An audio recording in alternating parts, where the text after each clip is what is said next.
너희는 사도들과 선지자들의 터 위에 세우심을 입은 자라. 또 예수께서 신이 모퉁이 돌이 되셨느니라. 그의 안에 거엄중 서로 연결하여 주 안에서 성전이 되어가고 너희도 성령 안에서 하나님이 거하실 초소가 되기 위하여 그리스도 예수 안에서 함께 지어져 가느니라. 아멘. 하나님의 말씀입니다. 자, 오늘 본문으로 성령 안에서 하나님이 거하실 초소라는 제목으로 함께 우리 성립주의 일부 예배 주님께 올려드리기 원하고 함께 말씀 나누길 원합니다. 여름이죠. 보통 이제 여름 7, 8월 달에 이제 휴가 계획도 세우실 거고 또 각각 또 어디로 갈지에 대한 여행 계획도 세울 텐데요. 보통 이제 여행을 가면 가장 좀 이슈가 되는 곳이 늘 숙박을 어디서 할 것이냐가 늘 주제인 것 같아요. 그래서 특히 저도 이제 아내랑 단둘이 있을 때는 뭐 어디든 가든 상관이 없었거든요. 심지어 뭐 차에서도 자기도 하고 여행하면서. 확실히 애들이 생기니까 뭐가 중요하냐면 애들이 따분하지 않는 곳, 그런 데는 확실히 돈이 들어요. 뭐가 이제 시설도 뭔가 애들이 놀만한 곳이 있는가, 안전한가 이런 걸 신경을 쓸 수밖에 없다 보니까 그래도 올해도 저도 몇 군데 조금 리서치하고 계획을 하고 있는데 보통 이제 요즘 그런 말 있잖아요. 호캉스, 그죠? 다른 데 굳이 안 가고 호텔에서 모든 것을 하자. 수영장도 있고 놀이시설도 있고 엔터테인먼트도 구비되어 있고 그냥 풀어놓으면 애들 알아서 잘 놀고 이런데, 그죠? 요즘 참 시설이 잘 돼 있습니다. 그죠? 부족함 없이. 그리고 호텔에 갔을 때 오는 그런 느낌들이 있잖아요. 내가 뭔가 지금 귀빈 대접 받는 것 같고 아침마다 일어나고 잠깐 나갔다 왔는데 침구도 정리되어 있고 수건도 잘 쌓여 있고 얼마나 좋아요. 근데 이게 누리다가 결정적인 순간에 이 모든 것들을 셧다운 해야 되는 상황이 벌어지죠. 체크아웃 시간이 다가오면 어머 어떡해, 그죠? 모든 것을 놔두고 그 어떤 것도 내 것이라 취할 수 없는 그 시간이 다가옵니다. 그러나 우리가 지금 여러분들이 거하고 있는 집은 조금 다르죠. 호텔처럼 그렇게 화려하지도 않고 누가 대신 수건도 개주지 않고 오면 저도 오자마자 늘 왜 설거지부터 시작해가지고 애들 양말은 왜 저렇게 벗어났는가 저도 같이 던져놓고 막 이러잖아요. 그럼 저희 아내가 왜 그러냐고 또 그러고 제발 좀 일어나면 친구 좀 개라고. 지금도 안 개고 나왔는데 이런 것들. 그런데 호텔과 집의 가장 본질적인 차이는 뭐냐면 집에서는 우리의 시간을 쌓을 수 있다는 것이에요. 그죠? 이곳에 추억이 쌓이고 감정이 쌓이고 또한 나의 애씀과 헌신이 쌓이는 곳이 집이죠. 하지만 그와 반대로 호텔은 참 편하고 화려하지만 우리가 그곳에 시간을 쌓을 수 없고 우리가 그곳에 우리의 자국을 남길 수 없다는 것이죠. 떠나는 순간 심지어 놔두고 와서도 다시 찾을 수 있는 보장이 없는, 그죠? 비워줘야 하는 그런 게 호텔인 것 같아요.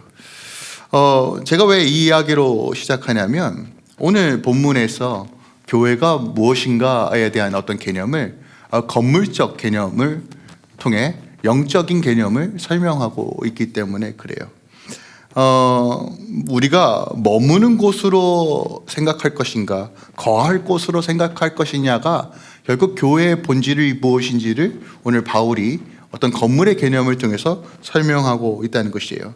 그러니까 본론적으로 본문에서 말하고 있는 건 이거예요. 교회는 어떤 종교적 필요를 위해서 채우는 우리가 어떤 목적을 어떤 단순하게 수단화하기 위해서 거할 수 있는 호텔 같은 곳은 아니라는 것이죠. 또한 어떤 사람의 이름을 보존하기 위한 기념관도 아니라는 것이죠.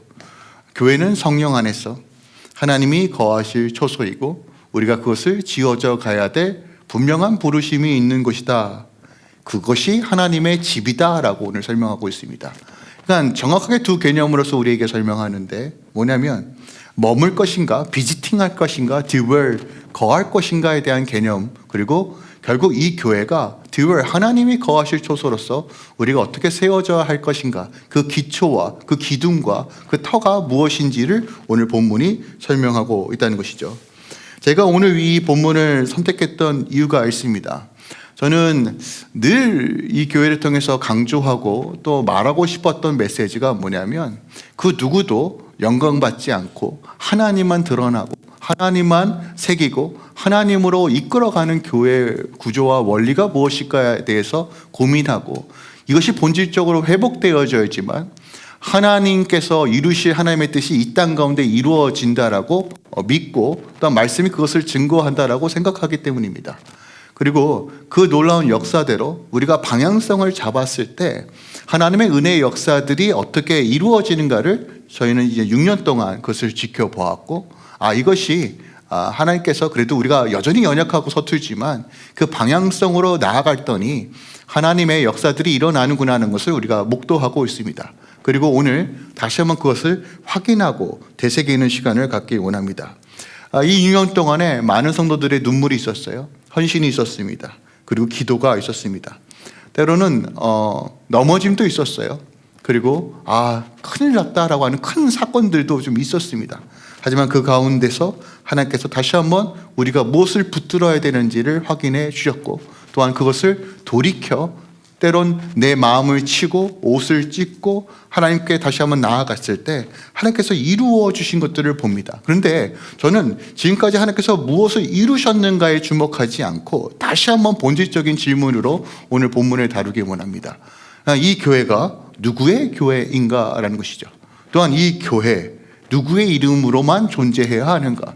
또한 이 교회가 정말 하나님의 인재를 머무는 초소인가? 아니면 주님께서 비지팅만 하는 곳인가? 아니면 사람의 생각이 다시 한번 세워지고 있는가를 점검하는, 그럼으로써 다시 한번 예수께서 모퉁이 돌 되시고 주인 되시는 그 방식이 무엇인지를 함께 좀 깊이 나누기 원합니다. 오늘 본문 이렇게 시작합니다. 20절이에요.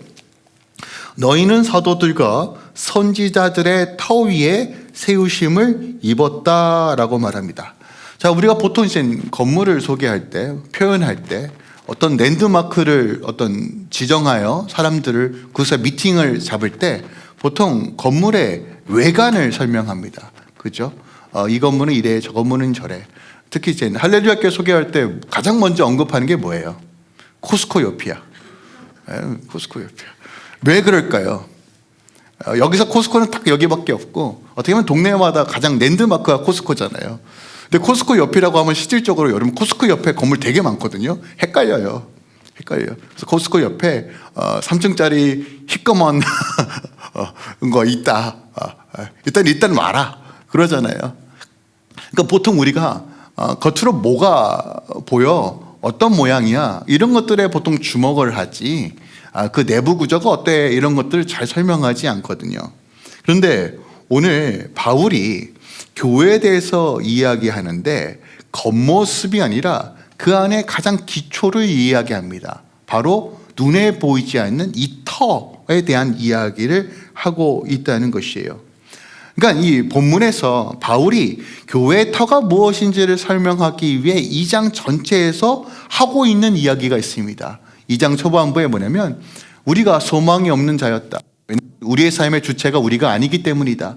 우리는 사단 권세에 종노릇하였고 죽었던 자였다. 하지만 소망이 풍성하신, 긍휼이 풍성하신 하나님께서 그 사랑으로 우리를 이끌어 주셨다. 그리고 예수께서 몸을 찢어 우리 안에 기초가 되셨고 부활의 산소망이 되셔서 우리가 외인이 아니라 한 뉴맨, 원 뉴맨, 한 사람으로 새 사람을 입었다라고 정리를 합니다. 그것이 19절 말씀이에요. 그러니까 19절에 그러므로 결론을 내리죠.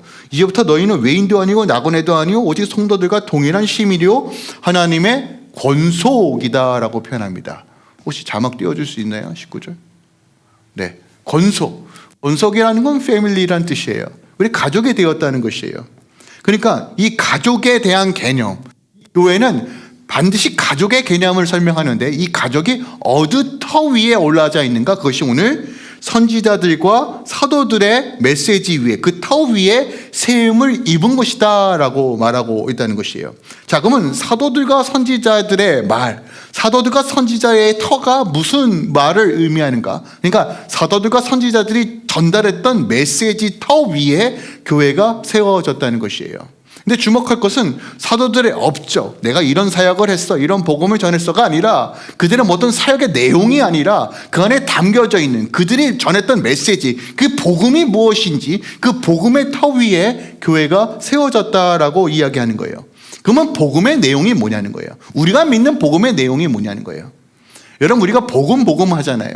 우리가 복음 위에 서야 됩니다. 말씀 위에 서야 됩니다. 그 내용이 뭔지 여러분 알고는 계십니까? 창세기부터 요한계시록까지 내용이라고 얘기하면 여러분 뭐 이거 다 외우시는 분 없으시잖아요. 제가 여러분들 무시하는 게 아니라 쉽지 않아요. 쉽지 않죠. 한 구절 외우는 것도 쉽지 않은데, 외우는다는 개념이 아니라 읽고 통독한다는 개념이 아니라 이 복음의 핵심적인 내용이 뭘까요? 사도들이 예수님께서 승천하신 후에 지속적으로 반복하여서 가르쳤던 내용이 뭘까요? 하나님 나라의 복음의 핵심은 예수님의 죽으심과 부활하심입니다. 그러니까 다시 말씀드려서 이 교회는, 예수님의 모든 교회는, 주님의 몸된 모든 교회는 뭐냐면, 그 기초는, 그 터는 뭐냐면 예수님의 죽으심과 부활하심이에요.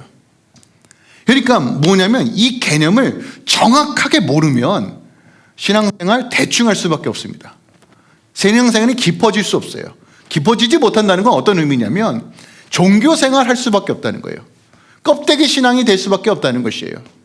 교회의 부르심, 이 교회의 터가 무엇인가? 여러분, 목회자의 열심이 아니에요. 어떤 사람의 카리스마가 아닙니다. 은사와 재능이 아니에요. 수많은 헌신과 사역이 아니란 말이에요. 이것은 복음의 열매이지 복음의 본질은 아니라는 말이에요. 예수 그리스도의 죽으심과 부활하심이 그 터가 된다는 것이에요. 저도 말씀을 준비하면서 예전 사진들을 좀 봤습니다. 영상도 보고. 그때는 좀 많이, 아니 이게 6년밖에 안 됐는데 되게 피부도 탱탱하고요. 제가 봤더니 배도 좀 덜 나오고 좀 약간 30대 후반이어서 그런지 모르겠지만 좀 애티도 좀 났더라고요. 그래서 부럽다 뭐 이런 생각도 좀 들고. 근데 그 눈빛에도 막 진짜 막 처절한 그런 약간 야생의 어떤 느낌이 나더라고요. 그리고 그때 어떤 영상이나 사진을 봤더니 그때 어떻게 치열하게 예배했는지가 막 생각이 나더라고요. 물론 이 교회가 어떤 눈물과 기도와 또 알게 모르게 보이지 않는 헌신을 통해서 어떻게 보면 세워진 것은 사실입니다. 그분들의 수고와 헌신을 목사님 그죠? 그거 되게 중요하죠. 안 중요하다는 얘기가 아니에요. 근데 다시 말씀드리지만 정확하게 그것은 터가 될 수 없고 하나의 도구였다라는 것이에요. 근데 이게 왜 중요하냐면 그 헌신과 눈물을 터로 삼기 시작하는 순간 이 교회가 무너질 수밖에 없다는 것이에요. 하나님, 제가 이렇게 헌신했잖아요. 하나님, 이렇게 눈물 흘렸잖아요. 너무 귀한 거예요. 여러분, 그거 너무 귀한 겁니다. 근데 그게 이 교회의 터는 아니라는 것이에요. 이것을 인지하는 거. 요즘 메타 인지가 되게 중요하거든요. 자기 객관화가. 교회에서 그것을 인지하지 못하면요, 죄송하지만 자꾸 사람이 주인 돼요. 예수님이 없어요. 예수님의 이야기를 하지만, 예수님의 말씀을 선포하고 있지만, 그 말씀을 따라 살아간다고 하지만 이 영적인 선 구조가 깨어집니다. 그 질서가 깨어져요. 깨어지면 결국 손해는 누가 보느냐? 깨어진 우리가 보는 것이에요. 하나님은 정확하게 그 원리 가운데 말씀하십니다. 그래서 우리가 인식이 되게 중요해요. 그 인식을 바로 잡아야지만 우리 삶에서도 자연스럽게 흘러가거든요. 근데 우리의 터가 뭐라고요? 가장 기초가 뭐라고요? 예수 그리스도의 죽으심과 부활하심이에요. 한 예로요, 이런 겁니다. 저도 이제 6년 동안 참 많이 고민했던 것이 뭐냐면, 예배팀을 세워가는 과정 중에 우리가 보통 재능이 있고 은사가 있으신 분들 함께 좀 참여했으면 좋겠다라고 했는데, 제가 좀 오랫동안 좀 고집스럽게 여겼던 게 뭐냐면, 그거 말고 먼저 주님 앞에서 주님 만나고 그 복음 앞에서 복음이 무엇인지에 대해 그래도 맛본 사람들이 그 마음과 생각을 다해 헌신하는 것, 자원하는 마음으로 헌신하는 것이 정말 귀하다. 그걸 조금 고집을 부리다가 한 3년 차부터 좀 내려놨어요. 왜 내려놨냐면 이러다가 평생 안 세워질 것 같더라고요. 그래서 함께 지어져 가는 개념으로서 좀 연약하지만 함께 찬양팀 안에서 세워져 가고 좀 그래도 이해도 해주고 보듬어 주지만 그래도 방향성을 잡아자 해가지고 지금의 형태가 좀 이어졌는데, 앞으로 이 교회가 그래도 좀 먼저 복음 앞에서 십자가 앞에서 마주하고 내가 정말 주님의 은혜 없이는 살아갈 수 없는 존재라는 것도 한번 경험해 보고 하나님 앞에 엎드려 보고 그 은혜에 힘입어 함께 이 교회를 세워져 갔으면 좋겠습니다. 우선순위의 터는 반드시 주님의 죽으심과 부활하심이에요. 이것을 절대로 놓치지 않아야 합니다. 왜냐하면 그거 아십니까? 죽지 않으면 부활이 없어요. 근데 제대로 안 죽으니까 부활을 경험 못하는 거예요. 그러니까 그 부활을 경험하지 못하니까 신앙생활이 약할 수밖에 없습니다. 얇을 수밖에 없어요. 그래서 저는 이 교회 가운데 제대로 죽는 사건들이 계속 일어나길 소망합니다. 너무 과격한가요? 상립주의를 이런 얘기하기 좀 그렇지만 여러분 잘 죽으셔야 합니다. 주 안에서요. 그래서 내 것이 완전히 깨어지고 정말 모든 것이 은혜구나. 그때 진짜 구원의 새 노래, 감사가 터져 나오는 것이에요. 그 놀라운 은혜가 십자가 안에 있습니다.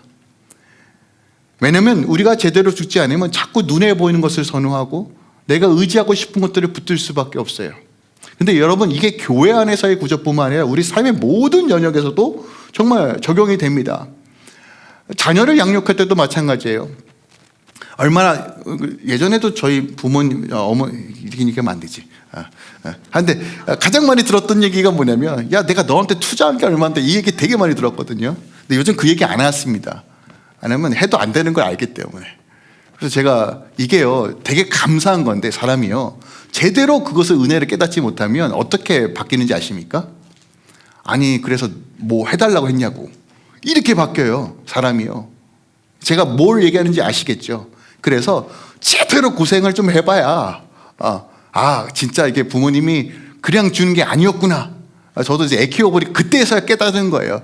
그때부터 이제 정신을 차리고 지금 그러고 있는데, 모든 것이 뭐냐면 막 퍼준다고 되는 것이 아니라 또 얼마나 잘해준다고 아이들이 그 은혜를 기억하고 합당하게 반응하겠어요. 그게 아니더라고요. 원리를 깨달았어요. 뭐냐면 나도 죽을 수밖에 없고 나도 죽었던 존재인데 하나님의 은혜로 지금 이끌어 가셨어. 그러니까 너희들도 주 안에서 온전히 죽고 주 안에서 다시 살아가는 것을 경험해야 돼. 이걸 가르쳐야 돼요. 부모가 얼마나 애썼는지, 너희들 얼마나 희생했는지. 여러분, 그거 약발이 금방 떨어집니다. 근데요, 주님 앞에 영원하신 영광과 구원 앞에 아이들을 대면하도록 여러분 인도하셔야 돼요. 저는 이게 가정교육의 핵심이라고 봅니다. 교회도 이 터 위에, 예수 그리스도의 터 위에 세워져야 되고, 여러분의 가정도 이 터 위에 세워져야 돼요. 사역도 마찬가지입니다. 리더가 필요하고, 목회자가 필요하고, 직분자가 필요하고, 여러 가지 요소들에서 필요하죠. 영향력 있는 사람이 왔으면 좋겠습니다. 그러나 더 중요한 건 뭐냐면, 이 교회가 정말 예수 그리스도의 터 위에, 그 복음의 내용, 예수님의 죽으심과 부활의 터 위에 우리가 세워져 있는가, 이것을 점검하는 것이 결국 우리가 가장 완전한 하나님의 온전하신 뜻 가운데 세워지는 것이에요. 특별하게 세우심을 입은 자라고 표현합니다. 이건 뭐냐면 수동태예요. 내가 세우는 것이 아니라 주님으로 인하여 세워진다라는 것이에요. 우리는 약하지만 복음은 완전하여 그 터 위에 세워질 때만, 주님으로 인하여 내 인생이 세워질 때만이, 죽임으로 인하여 이 교회가 세워질 때만이 안전하다는 것이에요. 견고해진다는 것이에요. 여러분, 이것이 가장 본질적이고 가장 기초적인 것입니다. 그 위에 교단적 색깔이 입힐 수 있고 또한 목회적 성향이 입힐 수 있습니다. 하지만 이 터는 절대로 변하면 안 돼요. 변하면 안 돼요. 예수님의 죽으심과 부활하심이냐. 그래서 우리는 날마다 회개를 강구해야 되고, 회개 안에서 온전하게 돌이킬 줄 알아야 되고, 그 은혜 가운데서 자녀됨으로 부활의 능력으로 살아갈 줄 알아야 돼요. 이 두 가지 메시지가 여러분 삶 가운데 다시 한번 온전히 세워지는 시간 되길 소망합니다. 두 번째로, 그렇다면 이 타워 위에서 어떤 기준으로 살아갈 것인가에 대한 메시지가 오늘 본문에 담겨져 있어요. 20절 이하입니다.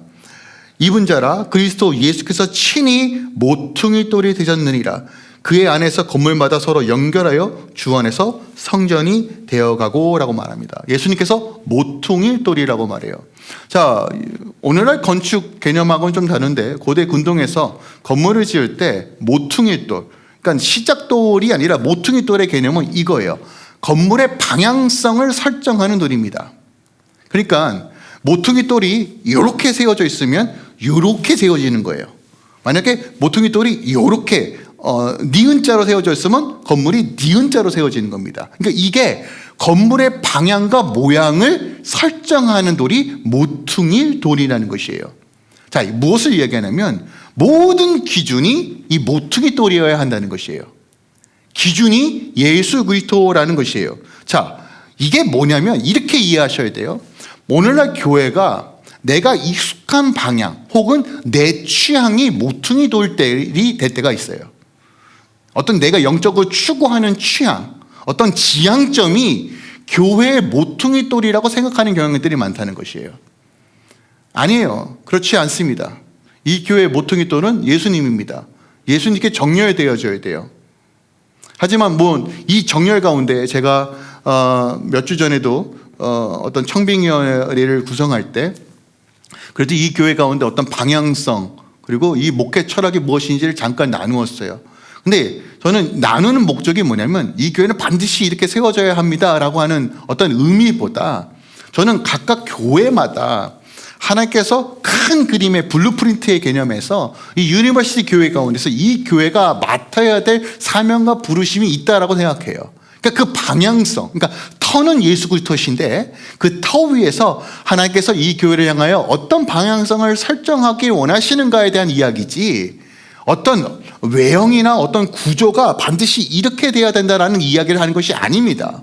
왜냐하면 터 위는 예수님이시고 예수님께 정렬되어졌을 때 보세요. 사람이 얼마나 많은 계획을 세운다고 그 뜻대로 이루어집니까? 여러분 인생에서 많은 계획을 세워요. 근데 그 계획대로 이루어진 일이 있어요, 없어요?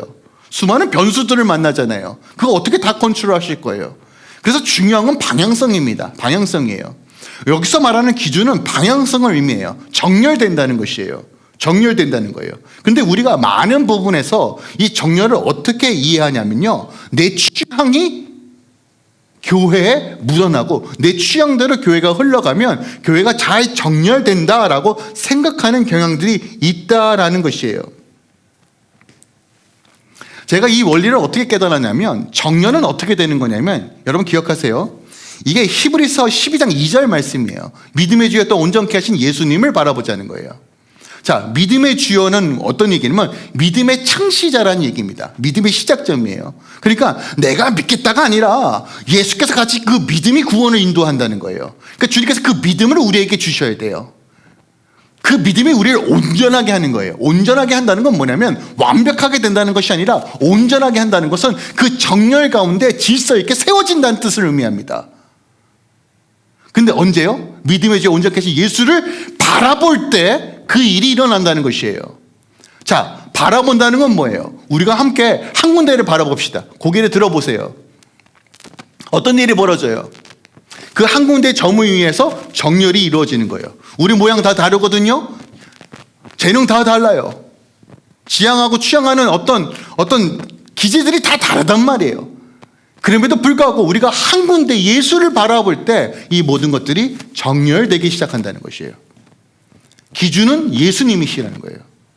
이거 잊어버리는 순간 죄송하지만 우리는 내 취향대로 교회를 만들려고 해요. 우리가 원하는 교회 스타일이 뭔지 아십니까? 아유, 이 교회 갔더니 참 화목해. 그 화목의 기준이 뭐예요? 나를 불편하게 하는 사람이 없어. 이걸 하나됨이라고 착각해요. 내가 갔더니 내가 할 일이 참 많아. 여러분 이것이 이 교회는 하나됨이고 온전한 교회라고 착각해요. 아니요. 여러분 이 정렬되는 과정 중에 분쟁이 있어요, 없어요? 있을 수밖에 없어요. 바라보는데 자꾸 옆 사람이 푹 찌른단 말이에요. 야, 제대로 바라봐야지. 나 보고 있다고. 눈이 깜빡깜빡. 눈 깜빡거리면 안 돼. 이거 다 개인적으로 다르단 말이에요. 근데 그 가운데서 우리가 트러블이 생기는데 이 질서를 부딪힌 가운데 깨어진 가운데 세워지는 그 질서를 인정하지 못하고 내 취향이 거룩과 하나됨이라고 착각하는 경우들이 있어요. 여러분 이것은 내가 기준인 교회인 거예요. 이 교회 터 위에 예수님께서 세우시길 원하시고 함께 주님을 주목할 때 그것이 주 안에서 세워져 가고 주 안에서 서로 연결된다라는 개념이에요. 다른 방식이 아닙니다. 함께 주님을 바라보는 것이에요. 예수님의 터 위에 죽으심과 부활하심의 그 터 위에 내가 하나님의 은혜로 살아가고 주님만이 나의 왕이십니다라는 그 시선을 고정할 때 이 교회가 정렬되어지고 세워지는 거예요. 그리고 여러분 기억하십시오. 교회의 정렬은 여러분의 인생과 정렬과 직결됩니다. 하나님의 관계가 직결되고 정렬되어졌을 때 여러분의 가정도 하나님의 질서 가운데 세워지는 거예요. 여러분 이것은 분리될 수가 없는 개념이에요. 내가 이 땅 가운데서 하나님의 나라를 누리는 방식은 다 정확하게 이 방식입니다. 그래서 하나님을 경외하는 거, 하나님을 하나님으로 여기는 거, 하나님께서 왕 되시고 주인 되시는 그 정렬 가운데 이 교회가 세워져야 돼요. 왜요? 그분이 나를 죽이시고 주님께서 나를 살리셨기 때문에 그래요. 죽었던, 여러분 죽을 뻔한 게 아니라 죽었던 존재가 대체 무엇을 소망할 수 있습니까? 죽은 사람이 뭘 소망할 수 있어요? 뭘 할 수 있냐는 거예요. 아무것도 할 수 없습니다. 죽었던 사람이 어떻게 믿음을 가져요? 불가능해요. 근데 주님께서 주신 거란 말이에요. 부활의 첫 열매가 되셔서 우리가 생명을 더하여 주셨어요. 이것만 집중하면요 어떻게 우리가 차별이 이루어집니까? 모양과 재능은 다 다를 수 있지만 도찐개찐이에요. 주님의 은혜 없이는 살아갈 수 없다는 존재. 여러분 부부 사이가 왜 자꾸 트러블이 나는지 아십니까? 자꾸 내가 컨트롤하려고 그래요. 내가 아내를 컨트롤하려고 해요. 남편을 컨트롤하려고 그래요. 자녀를 컨트롤하려고 그래요. 여러분 우리가 착각해요. 올바르게 가르치고 훈계하는 것과 컨트롤은 다른 개념입니다. 컨트롤은 뭐예요? 내 중심으로 돌아가야 돼요. 내 취향대로 돌아가야 돼요. 내 영적인 센스로 돌아가야 돼요. 그게 아니란 말이에요. 서로 연결되고 지어져가는 유일한 방식은 주 안에서 주님을 바라볼 때예요. 오늘 그것을 에베소서가 명확하게 말합니다. 내 불편한 상태가 좋은 교회가 아니에요, 여러분. 기억하세요. 내 방식이 종준되어지는 교회가 무조건 좋은 교회가 아니라는 것이에요. 성령 안에서 정렬되어지는 것. 저는 기대하고 소망하는 건 이 교회가 다음 스텝으로 갈 거예요. 새로운 계절을 맞이할 겁니다. 그러면 꼭 그런 분들 나올 거예요. 옛날에 이수영 목사보다 낫네. 반드시 그런 얘기 하시길 바라요. 그런데 그거보다 본질적으로 주님이 또 새 일을 행하시는구나. 이 타이밍에 이거였구나. 여러분 사람의 생각이 아니라 하나님의 뜻 가운데 인도되는 겁니다. 최근에 영상에 이제 댓글이 달리기 시작하더라고요.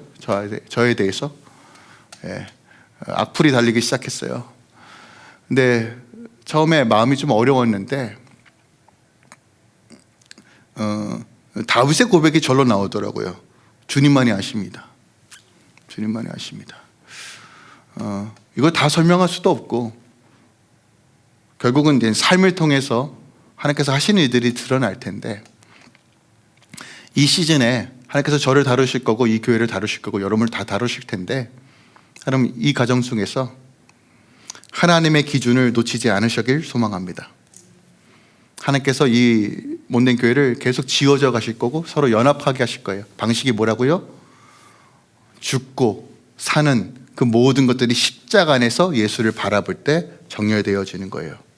그러면 그 일을 통해서 하나님께서 무엇을 하길 원하시는가? 오늘 22절입니다. 너희도 성령 안에서 하나님이 거하실소서가 되기 위하여 그리스도 예수 안에서 함께 지어져 간다 하여. 지어져 간다예요. 현재형입니다. 현재형 수동태입니다. 지금도 지어져 간다는 거예요. 언제까지요? 주님 오시는 그날까지요. 지어져 간다요. 이게 교회의 목적입니다. 그래서 교회의 목적은요, 하나님의 임재를 놓치면 끝나는 거예요.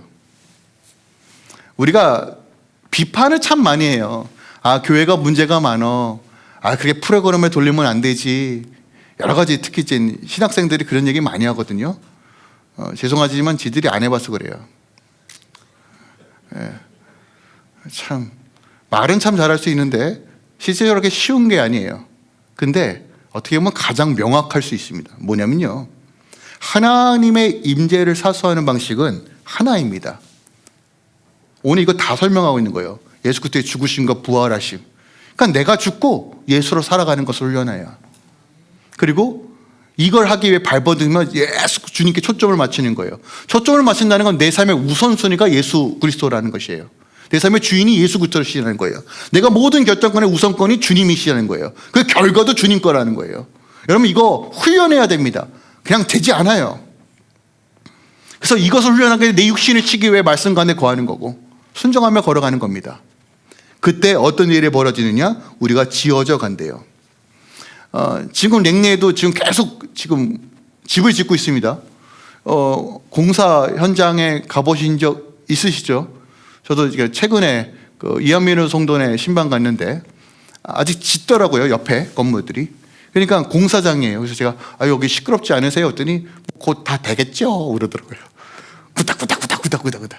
그러면 먼지도 날리고 자재도 있고 좀 위험하기도 합니다. 그죠? 근데 딱 그 상태라는 것이에요. 뭔가 잘 차려져 있으면 좋겠는데 아니 우리가 성전을 지어진다는 개념은 그거예요. 이 교회 안에서 망치 소리도 있을 것이고 먼지 날리는 사람도 있을 것이고 그죠? 애들은 계속 늘어나요. 또 낳았어요. 이번 달에만 3명이에요. 얼마나 할렐루야입니까? 그러면 그 아이들 어떻게 해요? 뭐 버립니까? 아니죠. 우리 중 안에서 다 하나 됐잖아요. 그래서 지금 고민이 많습니다. 그죠? 근데 저는 애들이 울든 안 울든 간에 이걸 다 수용하고 품을 수 있는 준비를 해야 될 거 아니에요. 그죠? 엄마만, 아빠만 준비하는 게 아니라 우리도 준비하잖아요. 그죠? 아이들 맞이할 준비. 어저께도 BBS 했는데 얼마나 예쁜지.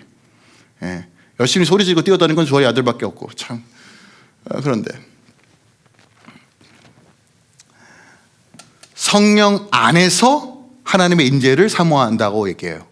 자, 보세요. 이게 되게 중요한 원리입니다. 예수님의 죽으심과 부활하심, 온전한 회개와 돌이킴, 그리고 그 부활의 능력으로 살아가는 모든 자들의 삶의 방식은 하나님을 주목하는 거예요. 시선을 맞추는 거예요. 그때 어떤 일이 벌어지느냐? 하나님께서 하나님의 영광을 비춰주기 시작해요. 주의 얼굴을 구하는 자에게, 주님께 우선순위를 두는 자에게. 이 공동체가 그것을 했을 때 하나님의 임재가 이곳에 머무는 사건이 벌어져요. 여러분 기억하세요. 어느 미팅 자리에 갔는데 미팅 자리에 앉기 전에 그냥 얼굴도 안 쳐다보고 뭐 먹을래? 티라미슈? 눈도 한 번 안 마주치다가 먹다가 그래 가자. 여러분 이건 굉장히 불쾌하죠. 왜 나왔나? 특히 이제 소개팅 할 때 이 남자가 무슨 나한테 무슨 이따구로 하려고 나를 만나려고 했나? 여러분 보세요. 얼굴과 얼굴을 마주치는 뭐예요? 같이 있지만 전혀 거리가 있는 사람이 있고 거리가 좀 있어도 나와 함께 있는 것 같은 느낌을 주는 사람이 있습니다. 그게 뭐예요? 관심과 청종과 집중하는 거예요. 그게 우선순위잖아요. 관계 맺으면서 가장 중요한 거잖아요. 그죠? 내가 주님의 은혜로 구원받았고 주님의 은혜로 거듭나였고 주님의 그 전적인 십자가의 보혈의 능력으로 내가 하나님의 자녀가 되었음을 명확하게 깨닫는다면 그 은혜에 힘입어 다시 한번 주님 바라보는 거예요. 근데 우리의 죄된 속성은 자꾸 이걸 싫어해요. 잘 하고 싶지 않아요. 그래서 이 치열한 전쟁들이 일어납니다. 근데 의도적으로 자꾸 주님께 시선을 맞추는 순간 하나님께서 그의 생명의 빛을 비춰주신대요. 근데 우리가 사무엘상에서 나누었지만 하나님께서 영광을 비춰주시는데 그것을 유지하기 위해서 가장 필요한 게 뭐라고 말씀드렸어요? 지난주 설교인데 기다림과 인내예요. 다른 말로 순종입니다. 근데 여러분 순종 잘 하세요?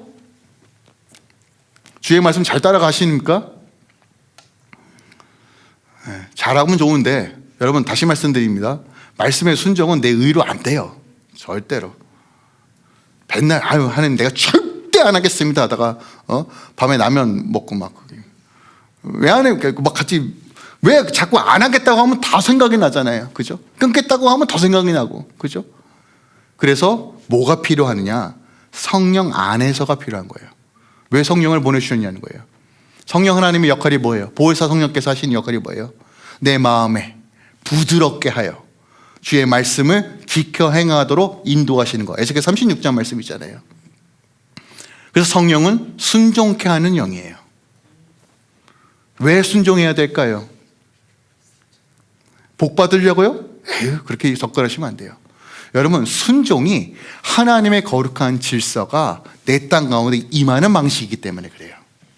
이 거룩한 질서 가운데 하늘의 뜻은 이미 이루어졌어요. 하나님의 영적인 원리는 이루어졌어요. 천상의 교회는 이미 하나님의 통치와 다스림 가운데 임하여요. 근데 그 놀라운 역사가 이 땅 가운데 구현되어야 돼요. 어떻게 해요? 순종을 통해서요. 여러분 입술을 통해서, 삶을 통해서 구현되어야 돼요. 근데 이게 그냥 말만 떠든다고 돼요? 안 돼요. 내 안에 진실되게 하나님 앞에 바로 서는 거, 그걸 누가 인도하신다고요? 성령 하나님이에요.